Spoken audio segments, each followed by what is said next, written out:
Hola amigos, Senor Sujano here, your source for gaming, tech, emulation, and open source news. Let's get started. Alright, to kick things off, I'm still in Mexico. It's another absolutely gorgeous day. It's a little cooler than yesterday though, but I'm not complaining. I mean, back in Canada, we've got feet and feet of snow, so this is kind of nice right now. So first up on the docket, we're talking about the highly anticipated Indiana Jones and the Great Circle. Now, review embargoes on this game lift on December 5th at 7 p.m. if I'm not mistaken, so this evening. We'll have to wait and see what the reviewers say about this game, but a lot of people are looking forward to it.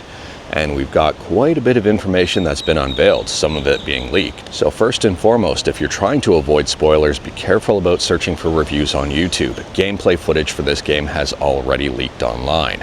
Some people have gotten the game early and are posting footage of the game. Some of it may be under the guise of a review just for clicks. We'll have to wait and see here, so just be careful. Secondly, about the game, Bethesda has unveiled the official PC requirements, and they are not very light. If you've got an older PC, if you've got a GPU that cannot do ray tracing, you're not going to have a good time here. Now for minimum specs here, not recommended, but minimum, you're going to need at least an i7 10700K or a Ryzen 5 3600 with 16 gigs of RAM and an RTX 2060 Super or an RX 6600 or Intel Arc A580. So those are some pretty beefy specs, I would say, aside from the RAM. 16 gigs in today's day and age seems pretty normal. Windows needs like 15. I'm just joking about that. Windows needs a lot, and well, 16 gigs of RAM I would say is the bare minimum you should be having for a AAA gaming machine. Now it is worth pointing out that's for 1080 at 60 frames per second. So if you wanted to go even lower, if the game can even support lower than that, you may be able to get away with some lesser requirements, but I think ray tracing on the GPU is a must. As for the recommended specs for this game, they're recommending an i7 12700K or a Ryzen 7 7700 with 32 gigs of RAM and a GeForce RTX 3080 Ti or a Radeon RX 7700 XT. So let me know your thoughts about those system specs in the comments below, because I think they are pretty beefy, but the game is supposed to be pretty darn beefy. I mean, overall here, I think a lot of people are probably going to be upset about these minimum specs given the fact that they are requiring so much, and a lot of people, well myself included, may not necessarily have a GPU that can support this. And the last thing we're going to talk about for Indiana Jones and the Great Circle is Denuvo. So it turns out that Bethesda has confirmed here, Indiana Jones and the Great Circle does not include Denuvo. It was only in review builds for leak precautions, and that is something I can get behind. Now, I don't know about you, but I'm very curious to know their overall decisioning process on why they didn't go with Denuvo. I wish they provided more details on that one because I'd love to know. I do support that decision, and I'm wondering here, because they are expecting this game to do well, they're probably expecting it to make them a lot of money. And to have Denuvo on for the press releases, I can completely understand they don't want the game to leak. But to remove it for the public release, the big public release, I'd be very curious as to why they did that. Again, I don't disagree with them here, but at the same time, I'd love to know more. But if you have any idea, let me know in the comments below as to why they'd removed Denuvo from the public release when a lot of games seem to be adopting Denuvo for big public releases. It's just, to me, it's baffling in a good way. And speaking about baffling in a good way, next up we're talking about Kingdom Come Deliverance 2. And Warhorse Studios says, breaking news, Kingdom Come Deliverance 2 will arrive at your homes on February 4th, 2025.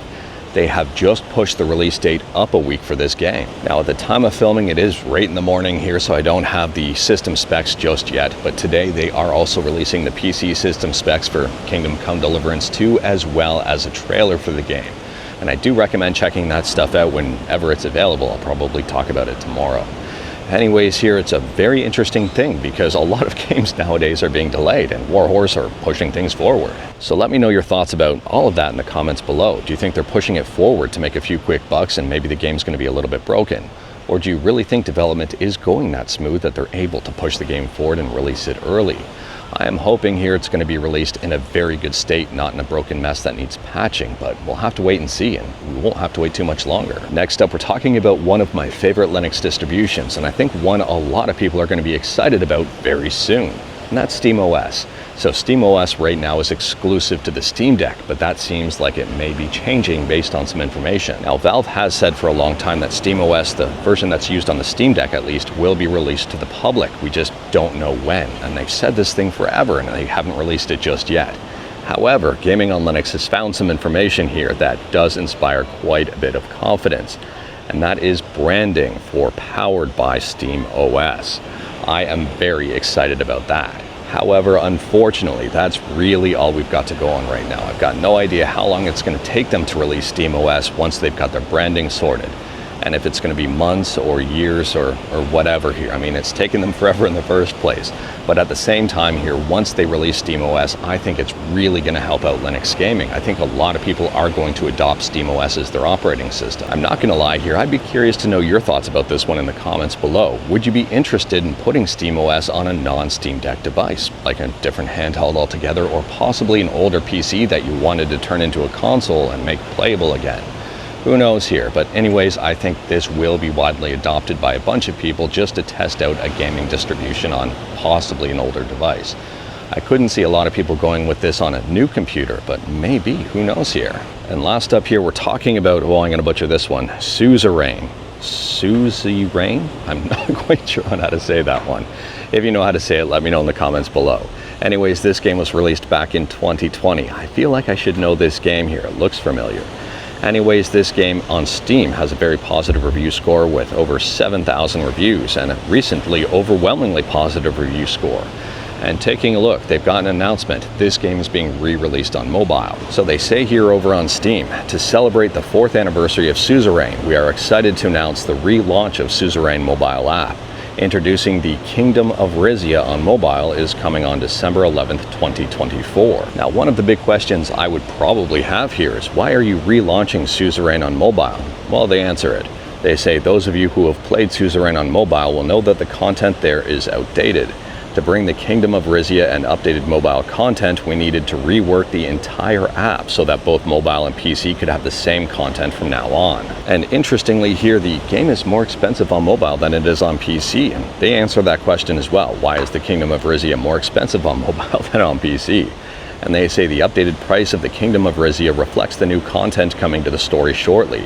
Stay tuned for more info and the hard work the team has done to bring the content to mobile. Suzerain will have the custom dynamic pricing discounts on mobile so that there will be plenty of opportunities to purchase Rizia for a discounted price. Anyways, if you play this game, let me know your thoughts about it in the comments below and let me know if I should actually check it out. I don't think I've played this one, although it looks weirdly familiar. And last up here, we're talking about something I find hilarious, and well, so does the developer. So the developer over on itch.io is called Safety Stoked Studios, and they say they make quality, innovative games that run on outdated hardware. And they are excited to know that they have been pirated. Since being pirated, they now consider themselves an actual gaming studio. So they say here in a blog post, or rather a press release over on itch.io, we're happy to announce that for the first time we're aware of, unauthorized copies of a Safety Stoked Studios game have appeared on eBay. We could not be more excited. Finally, after 12 games, 2 albums, and a lot of elbow grease, prayers, tears, and adrenaline and cortisol, we have arrived in the space traditionally occupied by the industry giants like Nintendo and Sega. We now have unauthorized reproductions of our IP showing up in Asia. Now this blog post gets even better here. I mean, the developers have a massive sense of humor. And again, like everything I talk about, link is in the description below right at the bottom. So they say we've worked hard to stretch our marketing budget of $0 to get the word out. We tirelessly wrote Reddit posts, wrote H blogs, told our friends, talked the products up to our mom, and refused to sign up for Twitter. However, no amount of marketing can compete with, for example, the exposure if our ROMs were to randomly show up on cheap knockoff handhelds.